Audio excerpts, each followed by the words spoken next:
Go! Alright, sorry Matt Mob, but there's just no live stream tonight, but I do have this review for you, as long as I can get some of the edits I need in it.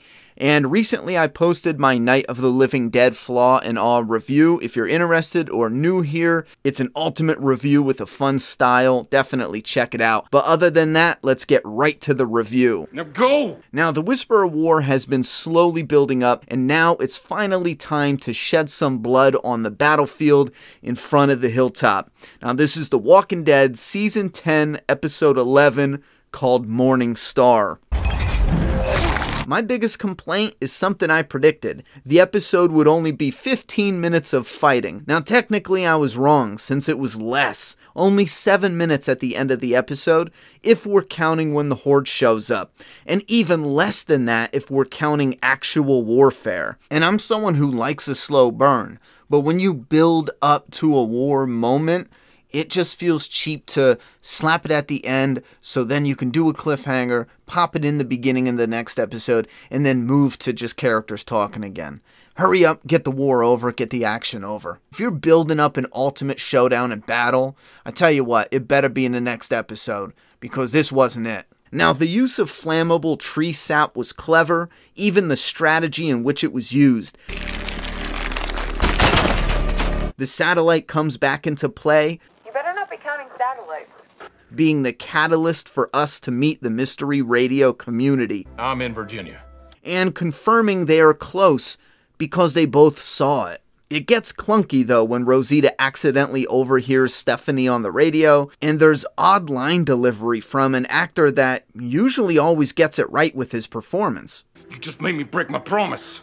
Wait, hold on. That's a battle scar? Look at Rosita's arm. That's a scratch. They just aren't even trying. And I don't care about the bandage on her arm. Both arms should have had deep cuts. Anyway, this leads into a hella dumb clickbait, will they, won't they, put it in the trailer fake out. It's clunky, it's cheap, and it's a damn shame because I really do like the BFF interactions and chemistry between both of these sprinkled in this episode.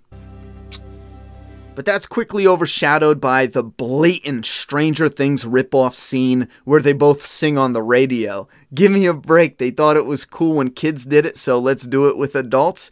At the very end, there's a funny joke. That worked on me. Let's get this over with. I got a date. I do, however, love that they had fear in their voices when they were talking about the Whisperers approaching and not having help. They'll get fresh fighters here, right? And some of the actors are nailing their lines. Not for you, he's not yours, he'll never be. Gotta say, Alden killed it. And you think I'm picking a fight? Think I'm being unreasonable? Lydia is underused, almost making her feel pointless, which is insane because she's Alpha's daughter. But when given the time to shine, the actor nails it. She broke my heart with no words, which is good, cause there's too much forced, unrealistic conversation, like, "You should hate me." Now this is dumb. Carol didn't do anything to her, and don't you dare say she lied to her. We're not going hunting, are we? Still want to help? Yeah. That scene was dumb. I already pled my case in that review. But we know why it's clunky. Because they say this to force this line in. You seem to hate yourself so much. Daryl and Judith had a nice moment, especially when she fixed his jacket. Made you something. I love it. How it look? Having Negan's theme play while they encountered a roadblock is always a nice touch. We ain't getting through. It's Negan. He's with her now. Plus, it's a tactic that we know. However, now he's officially helping them with the roadblock, and then they killed 2 people. I got the feeling they did it off screen, so that way when he betrays Alpha, we're gonna forget what he did. And Negan's mask is cool. I mean, it's got a smile cut into it, but show it more. Carol and Daryl's forgiveness moment was simple and solid. Ezekiel and Carol had some nice moments, but it really could have been trimmed down, like, a lot. Notice the symbolism here, probably foreshadowing he'll get healed at the Commonwealth, or maybe something different. Put your opinions below. And now, after the episode has been padded with all the human interactions, bam! The budget cries out in pain as we finally get to the battle. A battle they're just now preparing for. And in all these years, they never put up any type of defenses. And then we just get a wired electrical fence to kill like 10 walkers. It makes the survivors look dumb. I did dig the slow-mo, but let's be real on that front. It's shots of people grunting and wielding weapons.